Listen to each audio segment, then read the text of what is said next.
12 साला लड़का Haris mobile game खेल रहा है और अचानक डोर बेल बजती है। हारिस घर पर अकेला था कि अचानक बेल बजी, मगर किसी चीज की उम्मीद नहीं थी। दरवाजे के बाहर एक स्याह डब्बा पड़ा है जिस पर लिखा है, रूबे आफ्ताब के बाद ना खोले। ना नाम ना पता, बस एक डब्बा। जाहिर है उसने डब्बा खोल लिया, क्योंकि तजस्सुस खबरदार करने से ज्यादा जोरदार होता है। हारिस डब्बा खोलता है। अंदर एक अजीब सा टेबलेट है जिसमें उसका चेहरा नजर आ रहा है, मगर आंखें अलग अंदाज में झपक रही हैं। फिर कुछ अजीब हरकतें शुरू हो जाती हैं। किचन के माइक्रोवेव में हारिस की परछाई नजर आती है, मगर वो असली हारिस नहीं था।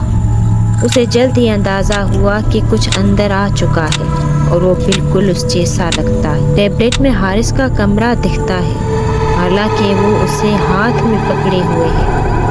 अगले लम्हे टेबलेट पर सोता हुआ हारिस दिखता है, मगर वो जाग रहा था। स्क्रीन वो कमरा दिखा रही थी जहां वो गया ही नहीं, जैसे कोई देख रहा। हारिस आईने में खुद को देखता है।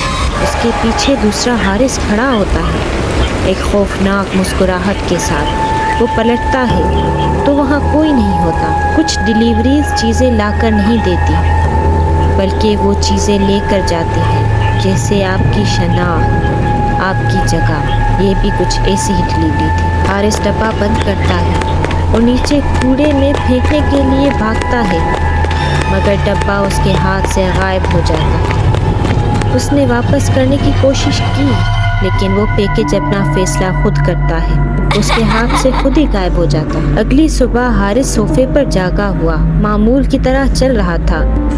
जब वो आईने के पास से गुजरता है, उसका अक्स हरकत नहीं करता। सब कुछ आम लग रहा था, जब तक उसने नहीं देखा कि आईना उसके साथ नहीं चल रहा था। इस कहानी से इखलाकी सबक ये मिलता है कि हर दरवाज़ा खोलने के लिए नहीं होता, और कुछ डिलीवरीज पैकेजेस लाने के लिए नहीं होती, वो कुछ ले जाने के लिए होती है। तो जिन पर पहले से बयां किया हो कि इन चीज़ों को हाथ ना लगाएं, ना खोलें इन चीज़ों को, इस दरवाजे के अंदर ना जाएं, तो गुरेज करें ऐसी चीज़ों से, क्योंकि तजस्सुस इंसान को कई बार ले डूबता है।